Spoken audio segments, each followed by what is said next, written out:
Nah, dalam konteks corona ini banyak orang yang sudah merasa mengalami psikosomatis corona gitu ya.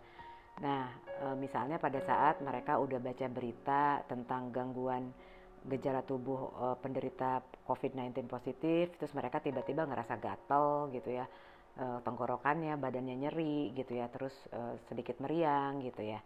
Nah, sebetulnya istilah psikosomatis itu istilah yang banyak digunakan di dunia psikiatri. Nah, kalau di dunia psikologi setelah tahun 52-an di jurnal-jurnal itu lebih banyak memakai istilah psikofisiologis yang artinya bahwa gejala gangguan di fisiologis tubuh manusia itu tidak bisa terlepas dari aspek psikisnya gitu ya. Jadi baik psikosomatis maupun psikofisiologis ini adalah terkait pada cara berpikir penderita yang tersugesti sehingga gejala tubuhnya bereaksi gitu ya. Jadi bisa jadi reaksi tubuhnya itu belajar gitu ya. Nah, psikosomatis itu berasal dari dua kata sebetulnya, psycho dan somatic gitu ya. Psyche ini dari bahasa Yunani artinya psikis dan soma ini tubuh gitu. Nah, jadi gangguannya itu kan pemicunya disebabkan oleh faktor psikologis yang mempengaruhi reaksi fisiologis tubuh gitu ya. Dan tidak ditemukan etiologi atau penyebab medisnya. Nah, tapi si penderita itu hidup dalam alam yang merasa bahwa gejala tubuhnya tuh beneran sakit gitu. Nah, ini sebetulnya adalah udah tanda nih bahwa itu nggak efektif copingnya gitu ya, nggak efektif cara menanggulangi stres yang dilakukan oleh orang tersebut. Nah, sebagai pengetahuan, psikofisiologis atau psikosomatis ini dalam dunia psikologi berdasarkan panduan DSM-5 itu dimasukkan ke dalam clustering somatic symptom disorder atau gangguan gejala somatik gitu ya. Jadi masih ada kata soma atau tubuhnya. Tapi tahun-tahun belakangan ini WHO dan American Psychiatric Association itu menemukan banyak temuan bahwa para penderita psikosomatis ini protes gitu ya, karena mereka merasa bahwa penyakit yang mereka derita di tubuhnya ini itu dianggap tidak objektif karena penyebabnya bukan medis gitu ya. Nah, mereka tuh nggak terima gitu bahwa gejala yang mereka alami itu terasa nyata di alam pikiran mereka, sehingga mereka tidak mau dianggap penderitaan di tubuh mereka ini dianggap sebagai hayalan, karena buat mereka ini merupakan realitas subjektif yang mereka alami. Nah, untuk merespek itu, maka di ICD-11 sudah diganti namanya gangguan fisik yang muncul karena stres itu menjadi bodily distress disorder. Jadi kalau seseorang itu mengatakan saya mengalami psikosomatis corona, kalau itu masih terjadi sekali-sekali gitu ya, itu belum bisa dikatakan mengalami gejala psikosomatis yang serius ya, karena itu masih sifatnya frekuensinya jarang gitu ya. Jadi kalau sampai taraf serius itu harus memenuhi 3 kriteria klinis di bawah ini, yaitu 1, persisten.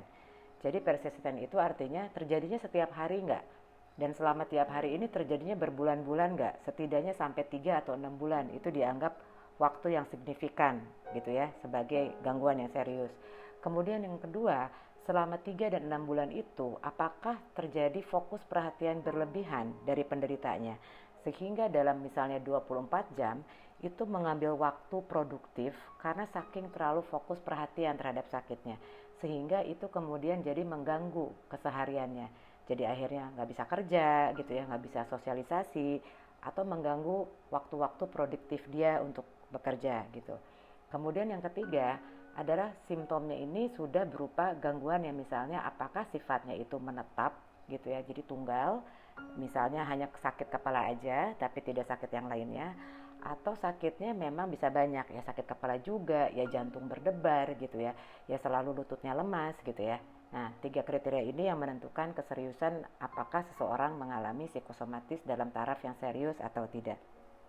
Sumber stres ini maknanya berbeda untuk setiap orang. Misalnya untuk penderita positif COVID-19 itu bukan hanya berat untuk menyembuhkan dirinya, tapi juga yang paling berat adalah menghadapi stigma dari masyarakat yang belum teredukasi. Atau misalnya tenaga kesehatan yang sudah kelelahan, kurang istirahat untuk menolong nyawa di lapangan itu masih juga menghadapi penolakan untuk pulang ke tempat kosnya. Tapi ada juga orang yang nggak ngapa-ngapain, kerjanya tiap hari cuma baca berita tentang corona, itu sudah mengalami stres yang berat. Jadi memang maknanya subjektif untuk setiap orang. Nah, setiap orang itu ketika mengalami stres akan melakukan tindakan untuk mengurangi tekanan yang disebut coping stress tadi. Nah, terlepas apakah coping stressnya efektif apa tidak, selalu terjadi perubahan di reaksi fisiologis tubuh. Jadi nanti stres itu akan memengaruhi organ tubuh terlemah. Jadi yang paling lemah lah yang akan mudah sakit, dan itu juga bisa memperparah misalnya penyakit sebelumnya udah ada. Misalnya kalau sakit asma dia bengeknya jadi lebih sering gitu ya. Kalau misalnya dia sering sakit kepala gitu, migrainnya juga jadi sering nyut-nyutan gitu. Nah, ini contoh aja bagaimana efek stres terhadap tubuh gitu ya. Jadi misalnya bisa menyerang kelompok gangguan otak dan syaraf gitu ya. Eh, Kemudian kelompok gangguan hati, kelompok gangguan perut dan pencernaan gitu ya, pankreas, dan juga misalnya organ reproduksi wanita. Nah, ini misalnya contoh perempuan yang tadinya menstruasinya teratur jadi nggak teratur, kemudian hilang gairah seksual, itu biasanya stresnya akut, jadi terjadinya nggak mungkin tiba-tiba gitu, tapi biasanya ini karena stres menaun gitu ya. Begitu juga dengan pria gitu ya. Jadi misalnya terjadi ejakulasi dini atau produksi sperma turun, juga hilang gairah seksual. Lainnya misalnya masalah kulit, jerawatan terus gitu ya, nggak sembuh-sembuh, otot jadi tegang. Nah, kalau otot jadi tegang terus jadi sulit tidur, jadi akhirnya lama-lama insomnia gitu. Nah, apapun si organ yang terlemah ini, itu kalau nggak dijaga gitu ya, itu akan membuat daya tahan sistem imun itu melemah oleh stres sehingga mudah sakit. Misalnya dalam hal ini sangat mudah berpeluang virus menjadi masuk ke dalam tubuh karena sistem imun kita menjadi melemah.